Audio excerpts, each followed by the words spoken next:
एवं आपका प्यारा परिवार स्वस्थ, सुरक्षित, सुखी एवं समृद्ध रहें, यही प्रार्थना के साथ हम जब से ये प्रवचन श्रृंखला शुरू हुई है एक चीज को देखते आ रहे हैं, वो है ऊर्जा। ऊर्जा के बारे में ही बोलने के चक्कर में मैंने कई बातों को घुमा फिरा के बोला है। आप घर में दीपक करते हैं तो समझना उसकी एक अपनी ऊर्जा है। दीपक करते हैं तो वो दैविक शक्तियों को आकर्षित करती है, वो सब अलग बात है। लेकिन विभिन्न पदार्थों से जलाए हुए दीपक में विभिन्न प्रकार की ऊर्जा होती है। हम जब भी कुछ बात करते हैं तो उस बात को आप समझ लें या ना समझें, सुनते जरूर रहें, क्योंकि वो बात कहीं आगे जाके दूसरी बात से जब लिंक होगी तब आपको समझ पड़ेगा कि इस बात को संत महाराज ने इस कारण से बोला है। इसलिए बात समझ पड़े ना पड़े, आप प्रवचन में लगे रहें, आगे जाके कहीं ना कहीं वो बात ऐसी समझ पड़ेगी कि आपके लिए बहुत जरूरी की हो जाएगी। कल हम देख रहे थे कि विभिन्न पौधों का आहार तो जल ही है। पौधा विभिन्न प्रकार के उत्पादनों को देता है, लेकिन उसका आहार जल है। उसके थोड़ी देर पहले हम देख रहे थे कि एक इंटरनेशनल स्कूल के अंदर, जो इंटरनेशनल स्कूल है जिसके बच्चे पूरे किसी धनाढ्य परिवार के हैं, उनको किसी कलेक्टर के अपने स्कूल में आते देख करके बड़ा आश्चर्य हुआ कि उन्होंने थोड़ा भी मुंह पर किसी प्रकार का प्रसाधन का उपयोग नहीं किया था। तो बड़ा आश्चर्य लगा, कानाफूसी होने लगी बच्चों में, और बच्चों का आवाज सुन के टीचरों ने समझा कि अचानक क्या बात कर रहे हैं। बच्चों ने कहा, टीचर देखिए ये कलेक्टर साहिबा इतनी बड़ी है और बिल्कुल मुंह में थोड़ा भी पाउडर लगाए बगैर यहाँ पहुंच गई है, कोई प्रकार का लिपस्टिक वगैरह कोई प्रकार का कोई प्रकार का इसके शरीर में कोई श्रृंगार नहीं दिख रहा, बिल्कुल सिंपल प्लान, जैसे बोले तो ब्लैंक, जिसको कहते हैं कि ब्लैंक है, वैसे एकदम ब्लैंक लग रहे हैं। तो टीचरों ने प्रोग्राम को अटेंड किए, कलेक्टर साहिबा को पूछा कि आप बिल्कुल इतने सिंपल कैसे रहते हैं, बहुत आपकी सिंप्लिसिटी हमको बड़ा यूं आश्चर्यचकित करता है, या हमारे लिए आपकी सिंप्लिसिटी प्रेरणादायक बन रहा है ऐसे, क्योंकि एक कलेक्टर से ऐसे तो नहीं पूछ सकते आप पाउडर क्यों नहीं लगाते। तो बड़े शालीनता से कलेक्टर साहब को पूछा, तो कलेक्टर साहिबा ने बताया कि वो कैसे एक अभ्रक बनाने वाली माइंस के पास जीते थे और उनके माँ बाप कितने गरीब थे। वो अपने छोटे छोटे बच्चों को भी उस अभ्रक माइंड में किस लिए डालते थे, क्योंकि अभ्रक माइंड का वो हाइट जो है एकदम छोटा होने से बच्चे ही छोटे बच्चे रेंग करके अंदर से अभ्रक निकाल सकते हैं। तो ऐसे अभ्रक निकालने वाले वो छोटे बच्चे कई बार वो माइंड में दब के कैसे मर जाते थे, और उनको कलेक्टर साहिबा को खुद बचपने में कैसे ऐसे अभ्रक निकालने के लिए मेहनत करना पड़ता था, और उन्होंने आंखों से कितने सैकड़ों लोगों को उस माइंस में दब के मरते देखा। और वो अभ्रक इसलिए निकाला जाता था कि किसी के मुंह में वो पाउडर बने और श्रृंगार बने, और किसी के जीवन के लिए सुंदरता बने, और किसी की सुंदरता के लिए कितने लोगों की जान गई। जब वो कलेक्टर ने आंसू बहाते हुए ये बात बताई, तब इस बात को समझ करके हम, आप,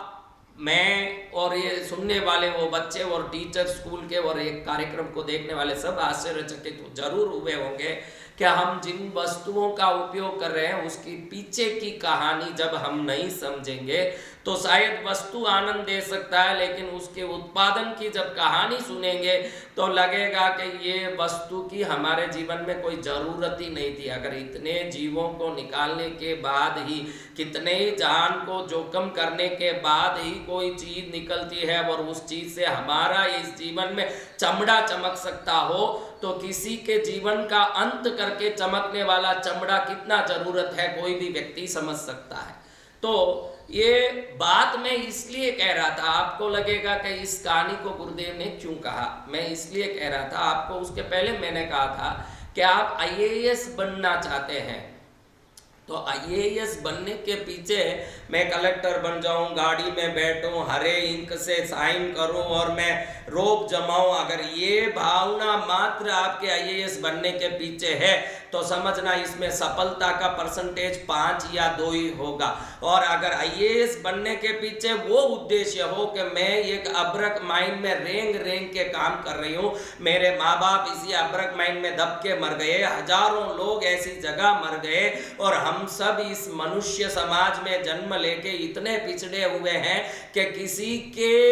अधीन होकर के हमको कीड़ों की तरह रेंगना पड़ रहा। अब इससे ऊपर उठ के मुझे इस मनुष्य समाज के लिए, खुद के लिए, अपने परिवार के लिए कुछ करना है, यहाँ से ऊपर उठना है। ये जीवन मात्र रेंग करके अब्रक निकालने के लिए नहीं है। अंदर ऐसा एक आग जिस दिन जलेगा वो आग दुनिया को पिघाल देगा, और वो आग आने के बाद आपकी सफलता को कोई नहीं रोक सकता। मैंने पहले ही आपको कहा सफलता 2 प्रकार से आ सकती है। स्वयं की स्वशक्ति से आप स्वयं सक्षम हो तो आपकी सफलता को कोई नहीं रोक सकता, नहीं तो फिर मैं जो जितनी चीजें बता रहा हूं सफल होने के लिए, जिन जिन चीजों का शास्त्रों में उल्लेख है, उसको बताते समय घड़ी घड़ी मैं ये ठोक के कहना चाहता हूं कि मैं लवंग का बोल रहा हूँ, इलायची का बोल रहा हूँ, दीपक का बोल रहा हूँ, नमक का बोल रहा हूँ, रत्न का बोल रहा हूँ, गुंजे का बोल रहा हूँ, चिरमी का बोल रहा हूँ, रुद्राक्ष का बोल रहा हूँ, झाड़ू का बोल रहा हूँ, तुलसी का बोल रहा हूँ, बिल्व पत्र का बोल रहा हूँ, या दूर्वा का बोल रहा हूँ, या दुनिया की कोई चीज का। आप ध्यान रखिएगा, इन सभी चीजों में एक ऊर्जा है जो मनुष्य के शरीर के अंदर सफलता की कमी को वो ऊर्जाएं सहयोग दे करके ऊपर उठाती है। और उन ऊर्जाओं को प्राप्त करने के बाद किसी के पास 8 रुपया हो और 2 रुपया कम है 10 बनने के लिए, तो किसी से 2 रुपया लेके अपने 8 को 10 करता है। वैसी प्रकृति में कितनी चीजें हैं जिन चीजों के उपयोग से व्यक्ति मनचाहा आत्म सिद्धि, ज्ञान सिद्धि, समृद्धि सिद्धि और कार्य सिद्धि प्राप्त कर सकता। लेकिन मैं घड़ी घड़ी वो सब चीजों के बारे में बताने के समय ये कहता आया हूं हरदम, और आगे भी कहता रहूंगा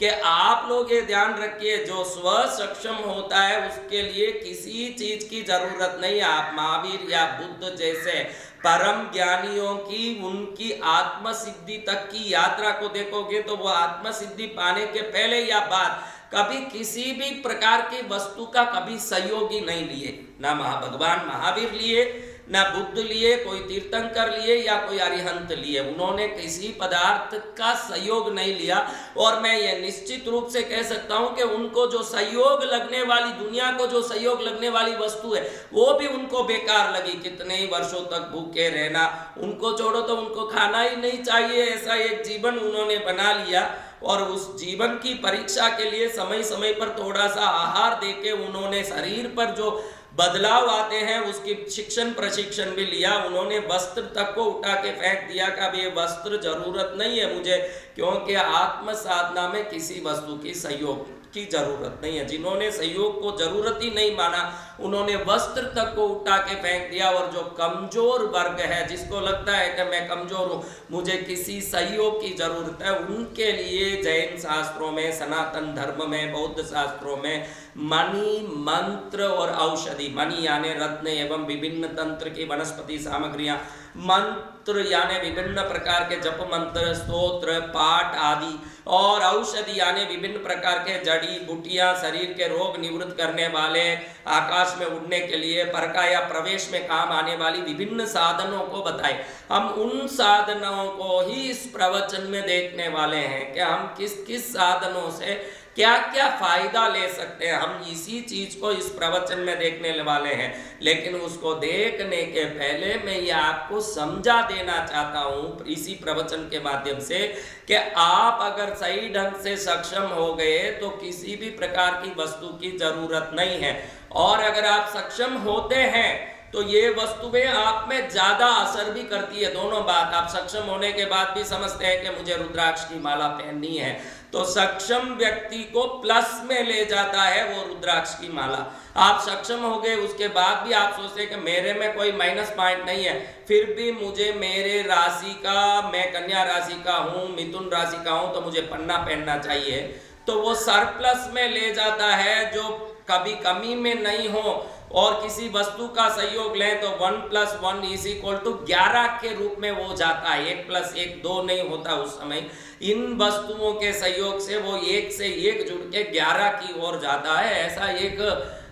सहयोग बन जाता है। लेकिन व्यक्ति स्वयं में सक्षम हो तो इन किसी पदार्थों की कभी जरूरत नहीं पड़ती। हम कल भी देख रहे थे कि विभिन्न पदार्थ विभिन्न प्रकार के कार्य में काम आते हैं और सहयोग करते हैं। वो पदार्थ सफल होने वाला व्यक्ति सोचता है कि मुझे धन चाहिए, मुझे यश चाहिए, समाज में नाम चाहिए, मैं दुनिया में कुछ करना चाहता हूँ।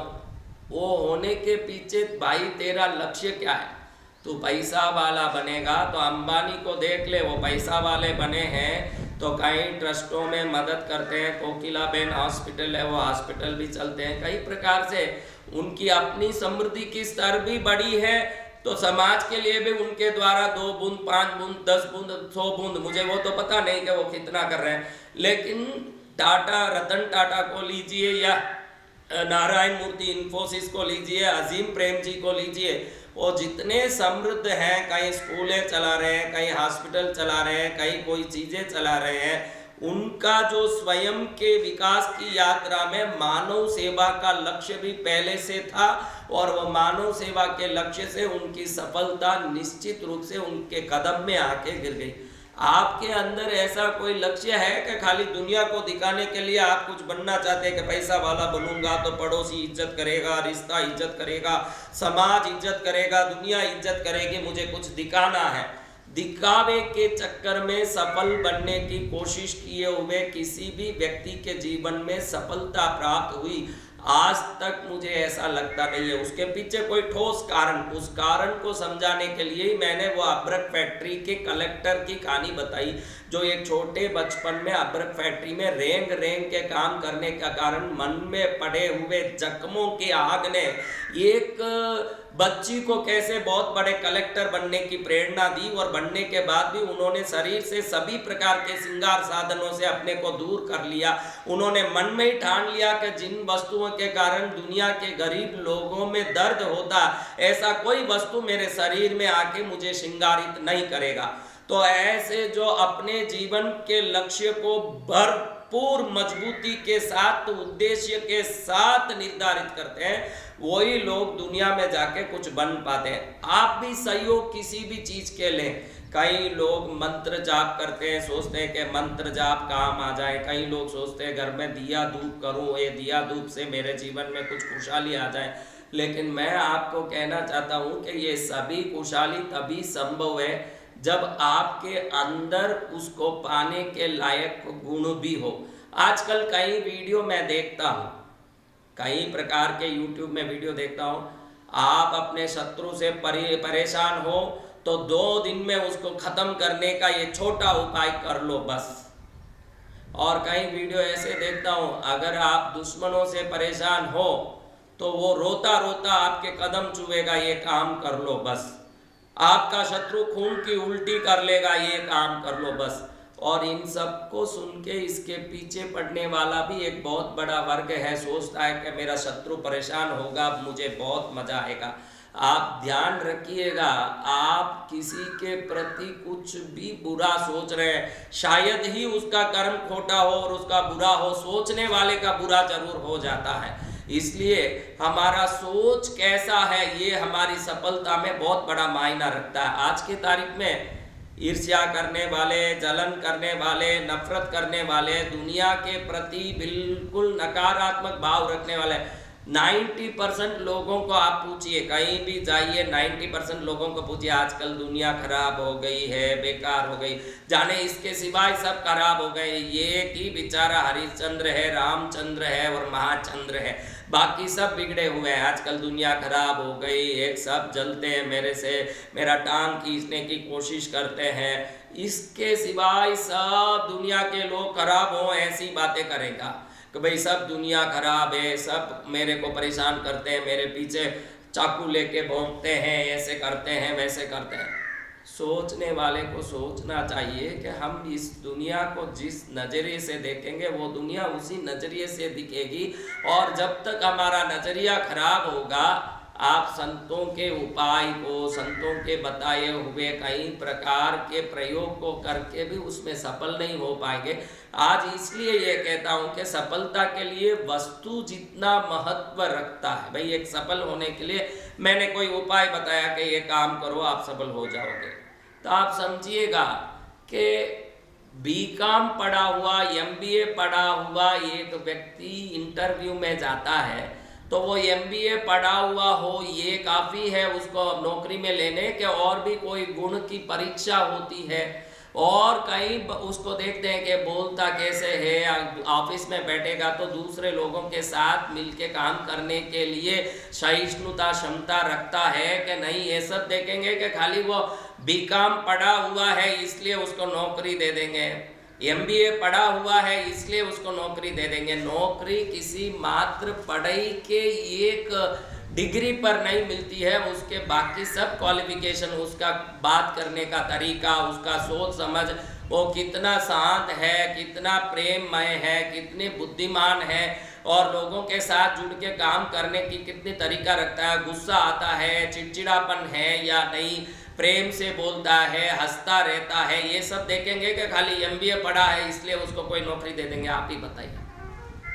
अगर एमबीए पढ़ा है इसलिए किसी को नौकरी मिल जाता हो तो उपाय किया है तो वो भी सफल हो जाएगा। सिर्फ एमबीए पढ़ने मात्र से नौकरी नहीं मिलता, बाकी उसके गुण व्यवहार देख के नौकरी दिया जाता है। तो ईश्वर भी आपके किए हुए उपाय के पीछे आप कितना गुण, लक्ष्य, उद्देश्य, योग्यता रखते हो ये भी जरूर भगवान देखेंगे। अयोग्य के किए हुए 1000 यज्ञ से भी योग्य का किया हुआ एक बंधन ज्यादा असर कर सकता है, ऐसे मैं मानता हूं, क्योंकि योग्य व्यक्ति की योग्यता के ही अपने आप में लाभ मिल जाएगा, और अयोग्य व्यक्ति के तो 1000 प्रयास से लाभ नहीं मिलेगा। आप इसको रामायण जैसे कथाओं में और विभिन्न कथा में देख सकते हैं कि अथक प्रयास के बाद भी इंद्रजित, रावण, कुंभकर्ण आदि की क्या गति हुई, और नीतिमान बनने के बाद राम आदि को क्या परिणाम मिला, ये सब देखेंगे तो आपको समझ पड़ेगा कि हम संतों के बताए हुए कुछ उपाय को पकड़ के कार्य सिद्धि की कोशिश करें, संतों के बताए हुए कुछ उपाय को पकड़ के धन प्राप्त करने की कोशिश करें, संतों के बताए हुए कुछ उपाय को पकड़ करके अपने बच्चों की शादी करवाने की, पढ़ाई नौकरी पाने की कोशिश करवाएं। ऐसे सब करवाने के पहले अपने जीवन में इन उपाय से ईश्वर कृपा पाने लायक हमारा जीवन व्यवहार है या नहीं, ये भी साथ में देखना चाहिए। अगर ये नहीं देखते हैं और खाली उपायों के पीछे पड़े हैं तो मेरा उपाय नहीं, शाश्वत भगवान का दिया हुआ उपाय भी साक्षात भगवान आके दे दे के उपाय कर तेरा कल्याण होगा, तो शिव के द्वारा आशीर्वाद प्राप्त रावण का भी मंगल नहीं हो सकता है। तो किसी भी प्रकार से अहित करने की सोच वालों की हितकारी उपाय भी कभी काम नहीं कर सकती है। इसलिए हम किसी भी उपाय को करने से पहले, जीवन में सफलता पाने की कोशिश करने के पहले, हमारे जीवन में सर्वोत्तम बनने की कोशिश करने के पहले हमारे अंदर कोशिश ये होना चाहिए कि हम किसी भी प्रकार से उस सफलता को प्राप्त करने के योग्य बने। आप अच्छे से बैठ के विचार करेंगे कि मुझे दुख क्यों आ रहा है, मुझे परेशानी क्यों आ रही है, मुझे असफलता हाथ क्यों लग रही है, तो अच्छे से टटोलेंगे तो आपकी बातचीत, आपका गुस्सा, आपके चीज़ों पर नफरत, लोगों पर नफरत, लोगों को गलत बोलना,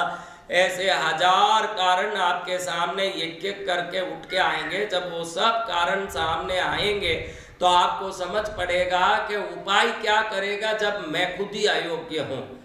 अयोग्यता को योग्यता में बदलना भी सफलता का सबसे बड़ा उपाय है, और जो अयोग्य आदमी योग्य बन जाए तो वो सफल होगा, इसमें कोई डाउट ही नहीं है। अगर ये काम कर ले, योग्यता के लिए और कुछ करना नहीं पड़ता है। सर्वोत्तम योग्य व्यक्ति